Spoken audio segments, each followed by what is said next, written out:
a story of redemption and unexpected change. Today, we're diving into a powerful story of unexpected change and redemption.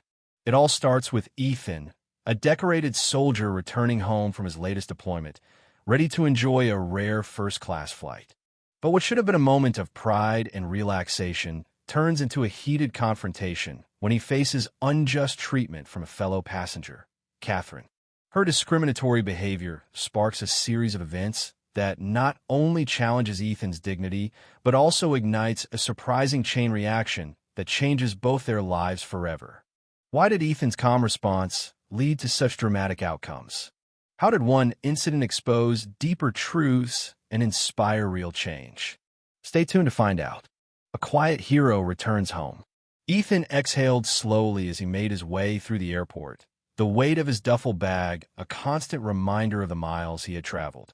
His fatigued eyes scanned the busy terminal, watching people rush by, their heads down, preoccupied with their own lives. Tired, yes, but calm. It felt good to be back after months overseas. Risking his life in foreign lands had been grueling, but coming home to his family was the reward he had been waiting for.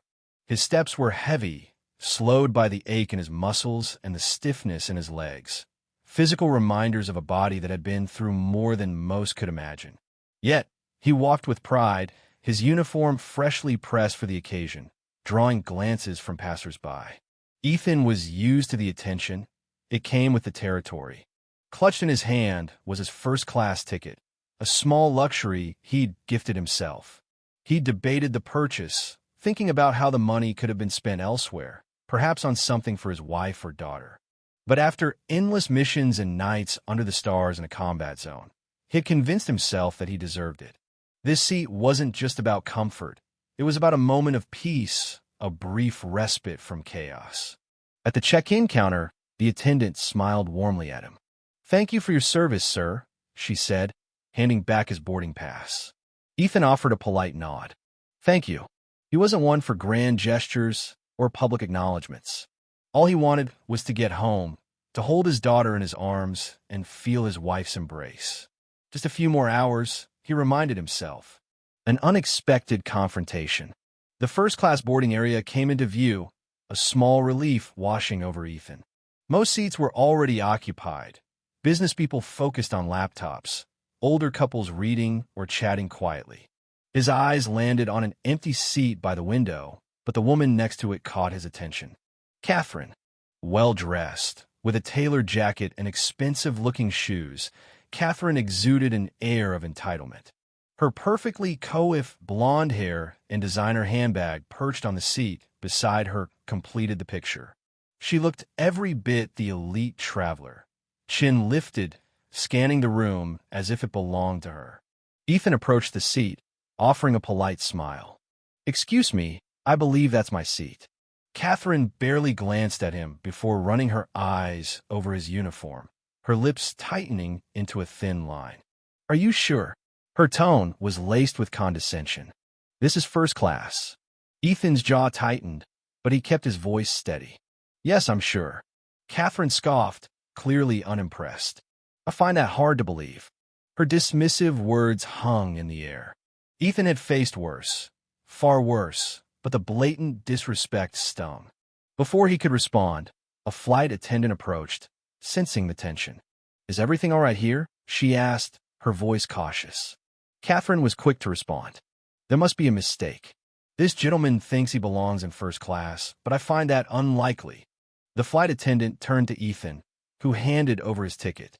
Her eyes widened slightly when she read it. "There's no mistake, ma'am. This is Mr. Walker's seat." For a moment, Catherine was speechless, her face flushing with irritation. But she recovered quickly, muttering, "Well, that's highly unusual." The flight attendant smiled tightly. "Mr. Walker, please make yourself comfortable. We'll be boarding shortly." Ethan placed his bag in the overhead bin and sat down. Catherine shifted away, her disgust still evident. He tried to focus on the thought of home, but the sting of her judgment lingered. The ripple effect. As the plane took off, Catherine continued to fume. Her repeated sighs and side glances made it clear she wasn't done. Finally, She turned toward Ethan. "I still can't believe you're sitting here," she muttered. Ethan didn't respond. He didn't need to. Unbeknownst to both of them, a man seated a few rows back had been watching the entire exchange. Samuel Brooks, a renowned philanthropist and business mogul, had witnessed the confrontation. Known for his work in social justice and veteran advocacy, Samuel was no stranger to moments like these. But what caught his attention wasn't Catherine's behavior. It was Ethan's calm, unwavering composure. Samuel wanted to intervene, but something stopped him. Ethan didn't need saving. He had handled the situation with strength and dignity. Yet Samuel wasn't going to ignore what he'd seen. As the flight neared its end, Samuel made his move. "Excuse me, Mr. Walker," Samuel called out as they deplaned. Ethan turned, surprised. "I saw what happened back there. The way you handled yourself, impressive. I run a foundation supporting veterans and minority entrepreneurs. We could use someone like you." Ethan hesitated. He had planned on taking time off to focus on family. But Samuel's offer was intriguing. "Come by tomorrow," Samuel added. "No pressure. Just see what we're about." Turning adversity into opportunity. The next day, curiosity got the better of Ethan.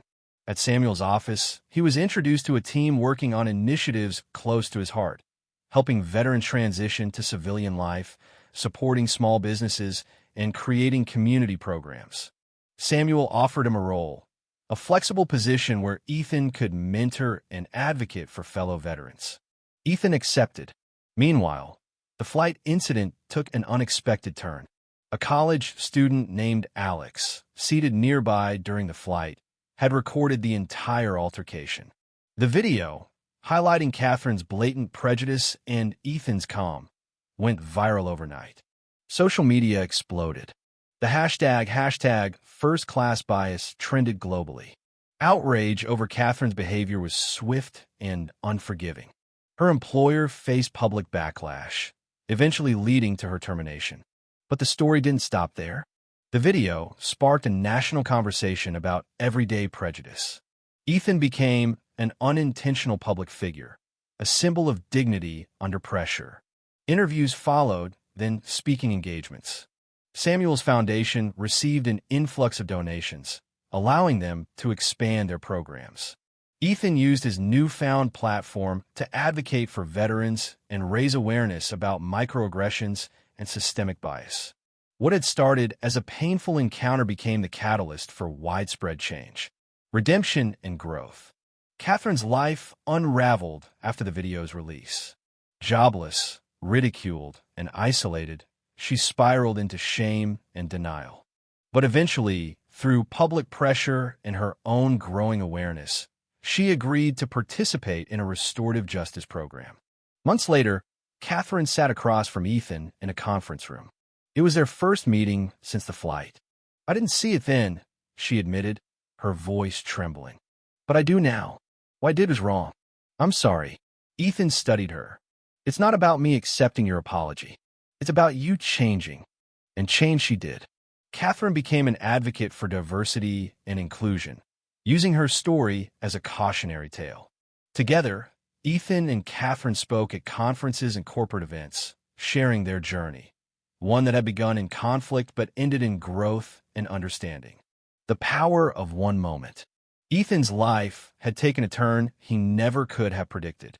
From soldier to advocate, he had become a voice for change. Catherine, once blinded by privilege, found purpose in her own redemption. One flight, one confrontation, and a ripple effect that changed countless lives. Sometimes, the most unexpected moments hold the power to transform not just individuals, but entire communities.